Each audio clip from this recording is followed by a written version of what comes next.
Yo, what's going on, people? This is Talking Tactics Daily. My name is Daniel Tiluk. Remember to listen to the actual podcast, Talking Tactics Podcast, available wherever you listen to podcasts, Spotify, Apple Podcasts, wherever. Myself, Half Hope of the Half Hope Football Hut, and Carl Anka of The Athletic are there every week, as we have been for coming up on 10 years, to give you everything that we think is relevant in that week of football. Does that mean everything in football? No, but the relevant bits, or at least the fun bits. I've, it's named Talking Tactics, and I realize for some people it's probably like false marketing. But at some point, it just became let's get real tactical. That was the original idea. We could just break down the game in some deep way. And then I think fairly quickly on, I think we both realized, Half Hope and I, and then Carl subsequently, we're just here for fun.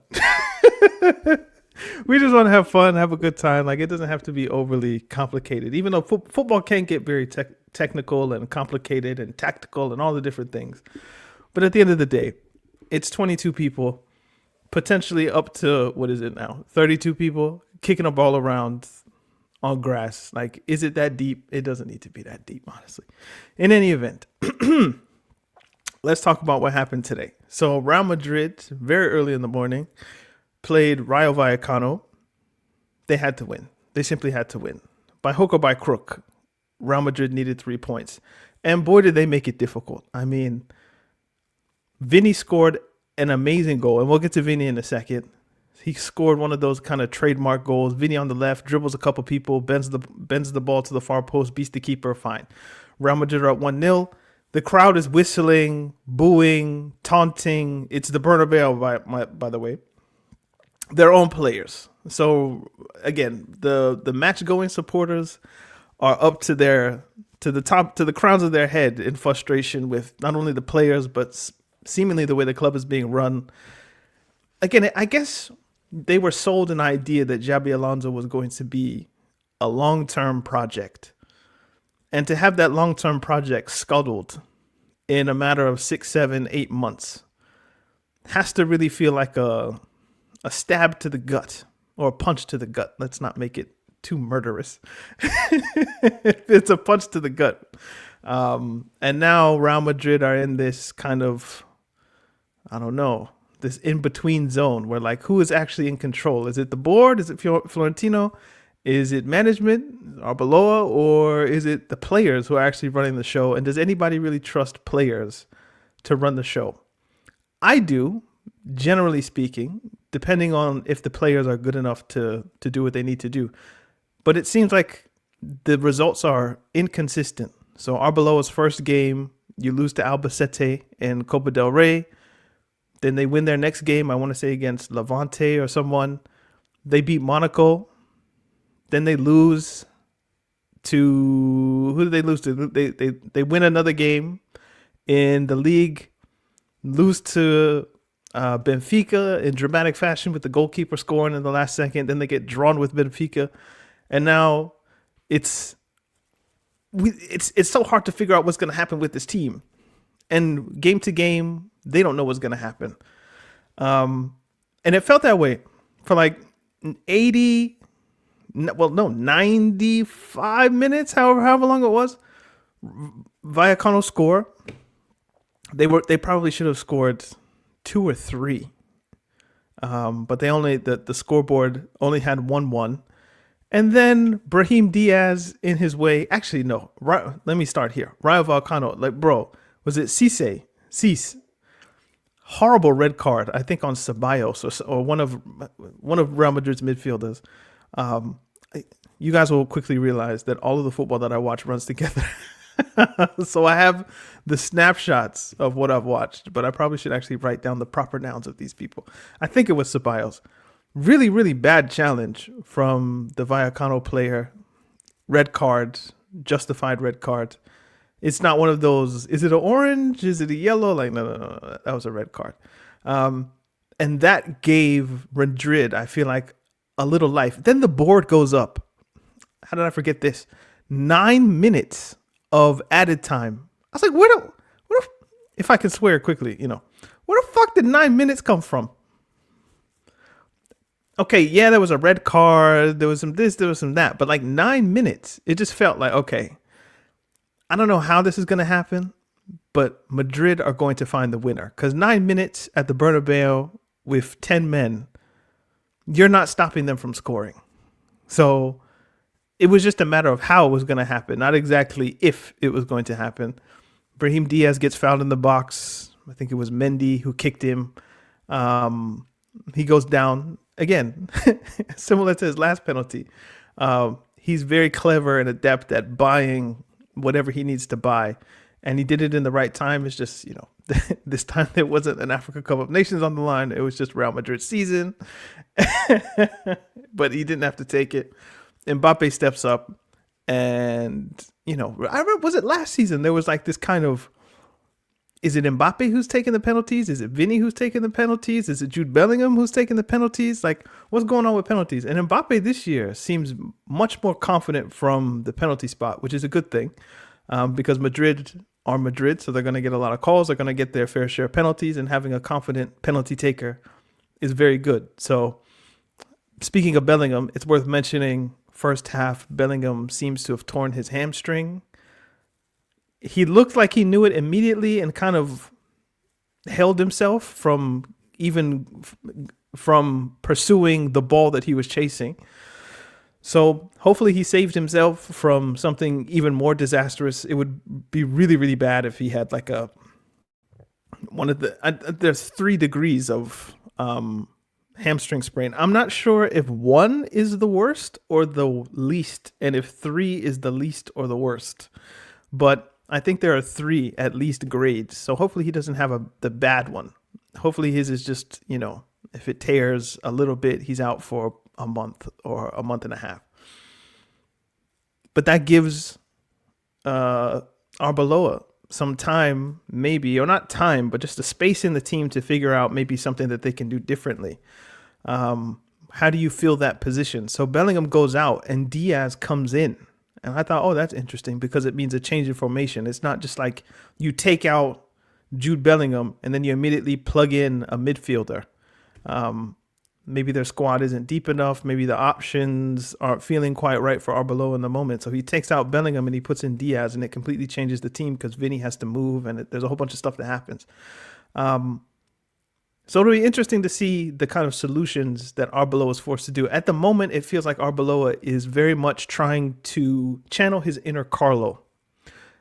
By that, I mean he's saying everything in the press conferences that the players tried their best. When they lose, it's not the players' fault, it's his fault. When they win, he didn't do that much. It was all the players. The fans are whistling. So we need the support from the fans and all of that. So he's doing everything he can to just kind of play nice and be the good guy. But now that you have like one of your star midfielders down, for the first time, I feel like he's going to actually be asked to come up with managerial solutions to problems that Real Madrid are facing on the pitch. And we'll see, like, what are your ideas? What do you have in the tank? Like, what are you about?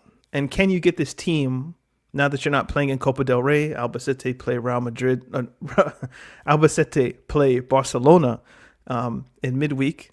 So Real Madrid don't have a game to play. What tactical ideas, what imprints on this team can we see in the next 2 games, where you're just going to have 2 games in probably 13, 14 days? That should be a few training sessions with the team that he hasn't been able to have because Real Madrid have always been playing. And now you have a serious question because Jude Bellingham is your best midfielder. If Valverde is going to be playing fullback. Let's talk about Vini. I feel bad for Vini. I said that very crazily. I feel bad for Vini is what I'm trying to say. It feels like in every instance he's the bad guy, and he's just a very easy target. It feels like my arms are crossed because I'm tense. I'm cross about this one. Why always Vini? You know, like when Mario Balotelli scored against United and he like flipped his shirt up and said, "Why always me? Why always Vini?" We can just pregnant pause on that one, and you can respond in the comments. Why is it always Vinny like this? Is it because he's redacted? It's not blackness, is it? Maybe it is. Is it because he's outspoken on racism? Perhaps. They play Valencia next away, so it's the Mestalla Stadium. Is that the one? Um, like Vinny's getting away from Real Madrid Bernabeu whistles, but he's not getting away from whistles because that crowd hates him. They hate his guts. So he no days off for Vini and being confronted by either his home fans or the away fans. It's just a very strange existence that I think Vinicius Jr. lives in. And I'd love just to, if you could do like the Freaky Friday thing and just change my sensory and knowledge and we swap, or my consciousness goes wherever and I'm just able to feel as Vinny. I would be such an interesting thing to how do you deal with this? Like, what is his emotion? Is he kind of just like, it's just the price for being who I am? These people are crazy. The world is against me. Or is it more just like, yeah, it is what it is, and this is the tax that I have to pay for being the guy that I am? I don't know, but it just feels like, why is he always the target?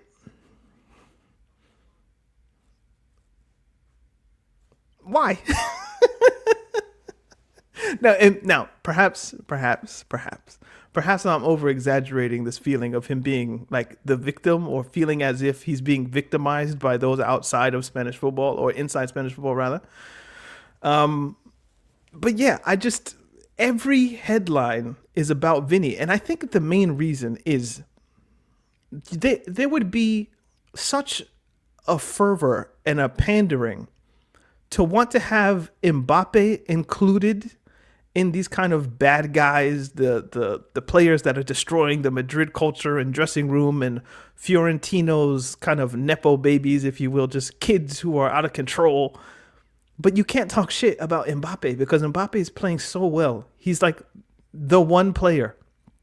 Obviously, Valverde and those kinds of guys, like, they give you 8 out of 10 every game. So, and Courtois is Courtois, Zionist that he is. I can't help myself. But like, there are certain players that they never play below level, and Real Madrid have a few of them. But Mbappe would be so easily included in this kind of, I don't know, player slander, for lack of a better term.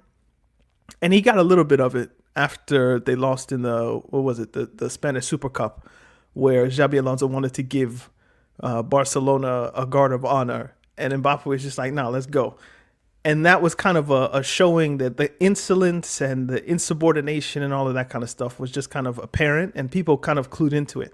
But you can't nail down on it because he scores a goal every game, and his football isn't as good as it was in maybe early days PSG. But like his output, his contribution to winning is unquestionable, which means the only person, at least in the attacking line, that this can fall on, because the rest of the Madrid players, they're like nice people. Like, they don't seem like just troublemakers. Obviously, Rodrigo's easy to key in that way because he's not playing as much. So you can kind of come up with ideas of, oh, obviously he would be making trouble because he's not playing. But you look at someone like Arda Güler or Mastantuono or Camavinga or Tchouaméni or Carreras or Fran Garcia. They all look like, like they're altar boys. Like they go to church, they do their prayers. They don't seem bad. The only one who seems bad, the only two who seem bad manner, 3 actually: Jude Bellingham, because he swears a lot; Vini, because he talks to himself and everybody else a lot; and Rudiger, because Rudiger's just, he loses himself. Well, I forget what game that was last season where he took the ice from his knees, threw it to the pitch. Like, that's why Rudiger's my guy. But like, it's so hard, and Mbappe would probably be included in that number. But again, he's just playing outside of his mind. But you look at somebody like Brahim Diaz, even Rodrigo, they just look they look nice. And Vini then becomes the scapegoat for all of the ire. So he gets all the whistles and all the boos. And then he's a dark-skinned black man in Spain, which is why what we're going to see in Valencia on the weekend next week. It's just I already know, and he already knows, which means he's going to show up to the stadium with a chip on his shoulder. And we know how that's going to go. And they need to win because crude segue. Can I hit this one? Can I hit this one? Does that one work? Oh, Barcelona, 55 points after beating Elche yesterday, and Real Madrid are at 54 points after beating Rayo Vallecano. Late penalty again. Did they deserve it? Probably not. On the basis of their play, but Diaz again bought what he could buy. Bought what he could buy. Yes. And all of that trouble, all the strife, all of the whistles, all the booing, and again, Real Madrid finished 9th, I think, in the Champions League table, which isn't horrible. Obviously, they should be finishing top 8, but they were like a couple points out. They were a goal, perhaps a goalie goal away from that. Like one of the most craziest things we've seen in the Champions League in a while. And then they just need one Barcelona draw and we win, and there you go. Now they're top of the table. So for all the things that we can talk about this season, about, you know, how interesting and weird and confusing this Real Madrid season has been, and sacking managers and whistling players and all of that. Is it this way that I'm looking? The table looks like the table. The table looks like the table. So it's not horrible. Who it is horrible for? Manchester City. I think Hap Hope and I discussed this at the beginning of the season when Haaland was scoring amazing goals. Not amazing goals, but just an amazing number of goals. What happens when Erling Haaland stops scoring? When he did stop scoring, Phil Foden had a purple patch, let's say, where he was scoring. He might have scored like 4 goals or 5 goals in like a 3 or 4 game span. And it was like, oh, Manchester City have their second guy. They have their next person. So if Haaland isn't playing well, they have Foden. Flash forward now to, I think Erling Haaland hasn't scored since, I think before Christmas, I think was the stat I heard. So those goals are drying up, or have dried up, certainly in the Premier League. And the next person who's supposed to be there for him, Phil Foden, I think he played 5 minutes in this game, maybe at the very end. So he wasn't starting. I don't know if there's an injury problem or what. Turkey is doing what he can. But there's an interesting thing, I think, with Turkey. And this is like the kind of the next iteration of Manchester City's midfield that maybe some people have discussed, which is when you have someone like Kevin De Bruyne or Ilkay Gundogan. I'm trying to think of other kind of incisive midfielders that they've had, but those are the main two. Or like Bernardo Silva at his best. And right now, I think he's slowly becoming a player that's kind of a shell of his former self in that way. But when you have those three, the passes are always going to be there. Like they're always going to be finding those passes. And you can remember when Haaland first showed up, there was a game, I want to say against West Ham. It was either, there's so many teams that wear claret and blue. Was it Burnley? Was it West Ham? There's another team that wears claret and blue, Aston Villa. It was one of those. And it was because I remember Carl and I talked about it. It was like, if you see the back of Haaland's jersey, just play him the ball. If you see his numbers running towards the opposition goal, just kick the ball forward and he'll latch onto it. It's kind of similar to the goal he scored against Arsenal this season, where he's running downhill, it looks like, where other players are not.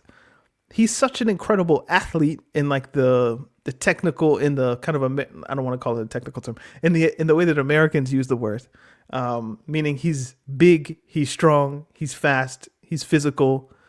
He would chart well in like an NFL combine or something like that. Like how high could you jump? How fast could you run? How fast can you get from point A to point B?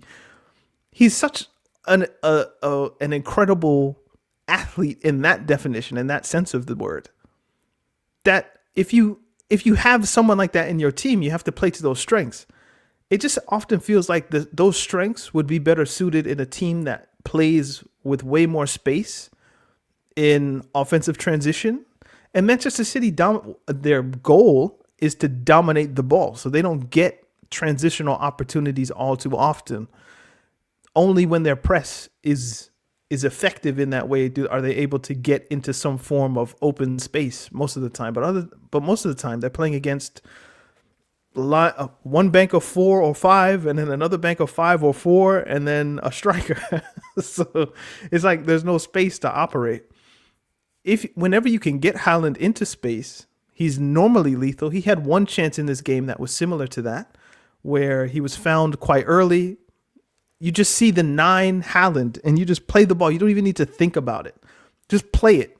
If he's onside, he's onside. If he's offside, he's offside. But just play him the football. And he was able to, again, to use his strength, I think, against Dragusin, the one that looks like Vuj. And he was able to bully him a bit. And, he could have scored, but he didn't. But in the first half, Manchester City really didn't need that goal. They were up 2-0 by the end of the first half. And Spurs was kind of going as Spurs do, which is kind of lethargic and slow and tepid, boring, just a malaise that seems to be in and around that club. Something happened at halftime, and Manchester City, it felt like Spurs put on Manchester City shirts and Manchester City put on Tottenham shirts.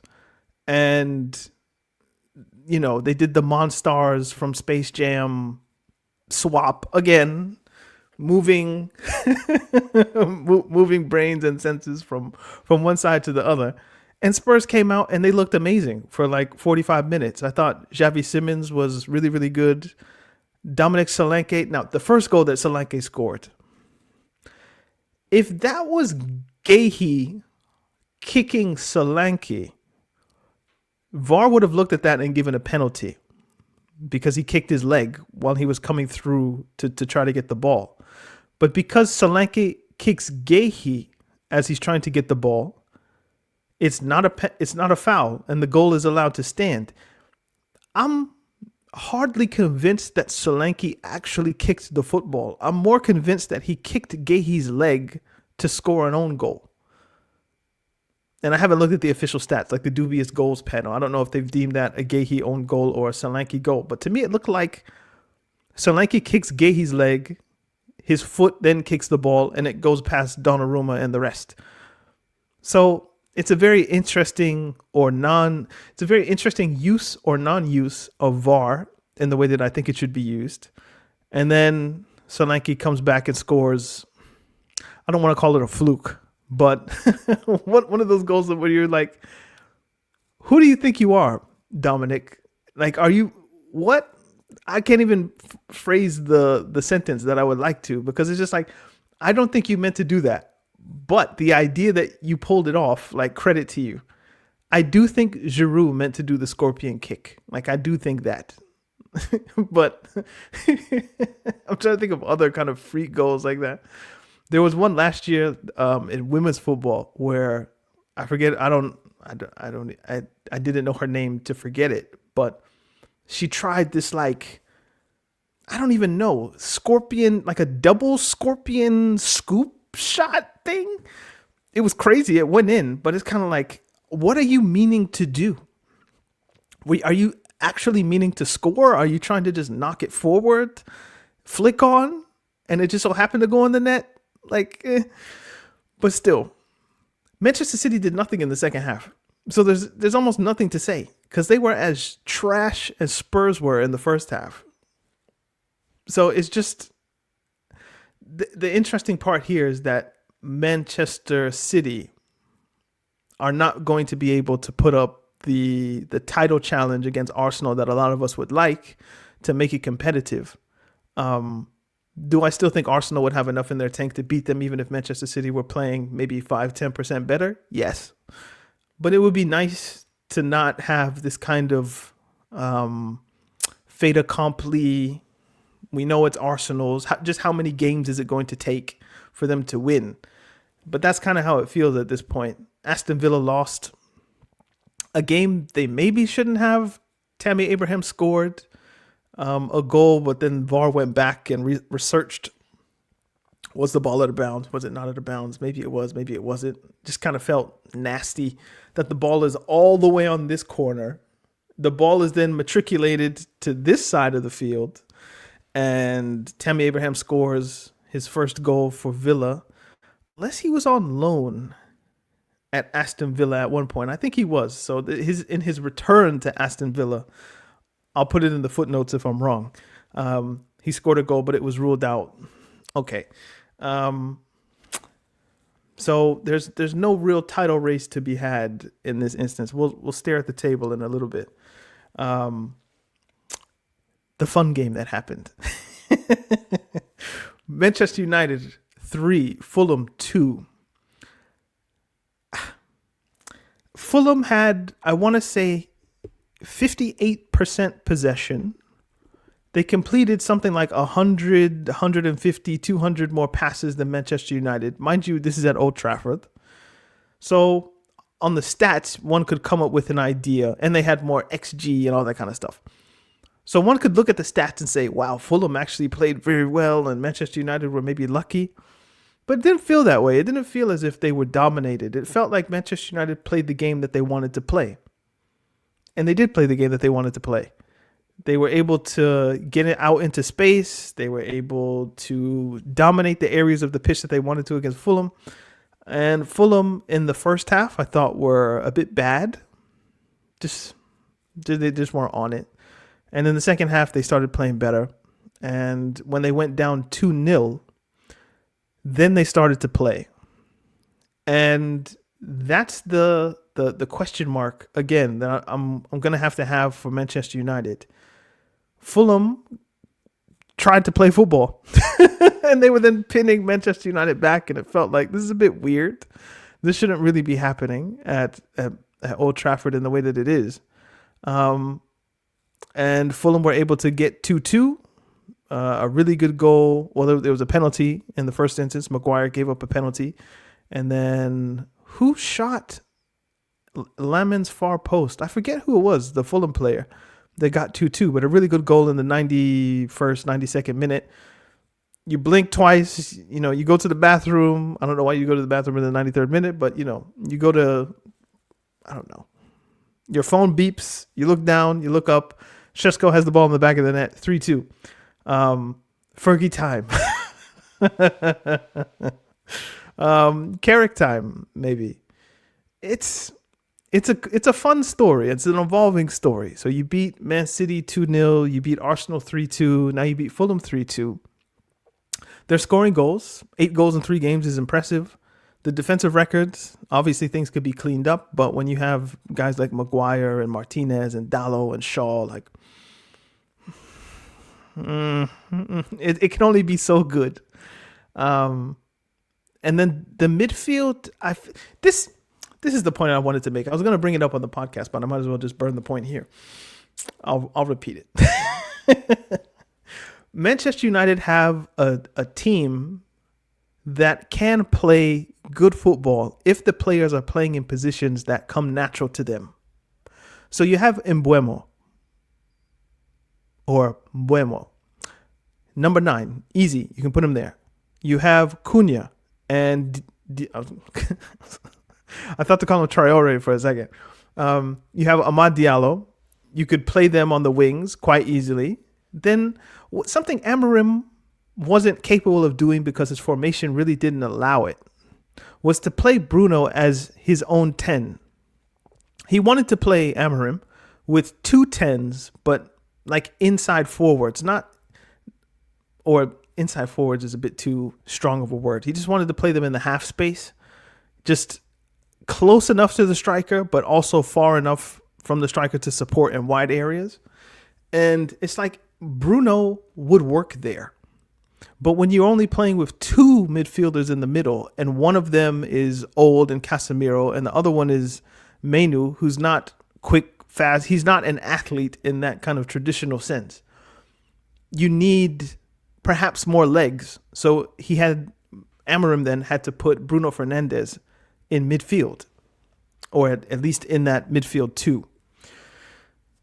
But he's not a number 8, or he can play 8, but he's certainly not anything below. Like, asking him to do the duties of a 6 or 6.5 relative to like an 8. You're sacrificing too much of his offensive game, asking him to do the running for Casemiro or Menu or Ugarte or whoever. Because playing in a 2 in midfield is just, it's different than when there's 3 of you, obviously. So Bruno in almost like a free, he's not free because there's no such thing as free anymore. Like the Ozil days are dead and gone, lamentably. But he can actually play 10 in a 4-2-3-1. You can put him in the number 10 position in that central attacking midfield role, and he's fine. It's a perfect role for him to be there. And then you have him surrounded by fast players, dynamic players in Diallo, and Mbeumo, and Cunha. Like, it functions. Then you come back in midfield, and the double pivot of Menu and Casemiro, it still has deficiencies in terms of its mobility, but both of those players belong in those positions. Obviously, you'd want somebody with a little bit more legs, but Casemiro's on his way out, so Manchester United will have time to figure out who exactly can play alongside Menu, which is perfect for him because he needs somebody to play with him, play alongside of him. And it's obviously not going to be Casemiro for the next 10 years or however long he's going to be playing for Manchester United. And he should be playing there for the next decade or so because he is that good. So it's going to give him an opportunity, 1, to play, 2, to develop in ways that he hasn't been able to develop with Amorim just because the system wasn't fit for it. And then you get to figure out what profile of midfielder best suits Kobbie Mainoo. And it needs to be somebody who's quick, fast, can do most of the dirty work. In my mind, they need to find someone along the lines of a Kante, along the lines of a Caicedo. Obviously, those are 2 different styles of defensive midfielder, but they need to find somebody like that. Obviously, Baleba from Brighton is somebody who's been rumored to go there. And I could see how that fits quite well. Because you don't want Menu being a destroyer. It's just that Casemiro is too old to cover the ground, and Manchester United aren't dominating possession in the way that Real Madrid used to. Which means there's a lot more space for him to cover. And then when you look at their function, there's some issues there as well. So let's not even touch on center backs. So Manchester United, they have questions, but Carrick is finding solutions with the players that he has, at least in this moment. And that's something that there's more credit you can give to him. That's something you couldn't say for Ruben Amorim, because he was wedded to his philosophy and his style of play. And he made decisions in every instance that seemed to go against the kind of better angels of his team. And that's why he's unemployed. Happily, I would think. Give me the hell out of Manchester. Because he did look quite happy. So again, we're going to take a peek at the table. That's not what I want. Arsenal, 6 points clear. If they lose it, it would be a disaster with 14 games to go, honestly. Again, as I said yesterday, the question is 3 does not go into 2. Unless Aston Villa have an almighty collapse, and they've already dropped, as you can see there, what is that? 1, 2, 3, 4, 5, 6, 7, 8 points in the last 4 games, which isn't fantastic. And if they win those games, they're top of the table. Let me not get distracted in imaginary table math. But Manchester United, Chelsea, and Liverpool, one of those is going to fall. And one of them is not going to make the Champions League. Unless, of course, again, Aston Villa is just going to have to just tank their season somehow. And I really don't see that happening. I think Villa have enough of a cushion, certainly on Liverpool and Chelsea, and it's only a 1 point difference to United. So 5, 6, 7 point gap. United, Chelsea, Liverpool, all of those clubs need to play in Europe, like desperately. Financially, all of it. If Arne Slot doesn't get it, there's going to be questions for Alonso. If Chelsea doesn't get it, what happens with Rosenyor? If Manchester United don't get it, perhaps it's less of a kind of smear on them, because I remember at the beginning of the season, a lot of people thought, just get Europe. It doesn't even matter. It could be Conference League, could be Europa League, Champions League. So Manchester United are probably the club that don't need it as much in terms of like how their project would be looking at it, in terms of Ineos or however it's pronounced. I get criticized for that one. But if you look at like the stature of these clubs, how many fans they have, how many people it would disappoint if they didn't get it, Manchester United have to finish in the Champions League. So it's going to be really, really interesting to see who slips, who doesn't, when the music stops, who doesn't have a chair in this game of musical chairs.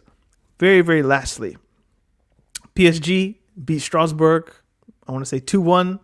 Nuno Mendes, with a winner, a header at the end of the game. I caught like the last however long, and I was like, oh, I stumbled into a good game. And yeah, it's just interesting. PSG have struggled a bit this season, and if they draw that game, I think Lens would still be top of the table. Or no, PSG would have had it on goal difference or head to head. I don't know. Do France use goal difference or do they use head to head? Probably not something you should say out loud. But, Strasbourg, they've been doing okay with O'Neill, by the way. So Rosenyor leaves, and the only game they've lost, I think, is to PSG, which there's no shame in losing to PSG if you're Strasbourg, certainly not in the way that they lost. Marseille. Why? Let me end here. And this is a rant that's made for the actual podcast as such. But why would you want De Zerbi as your manager?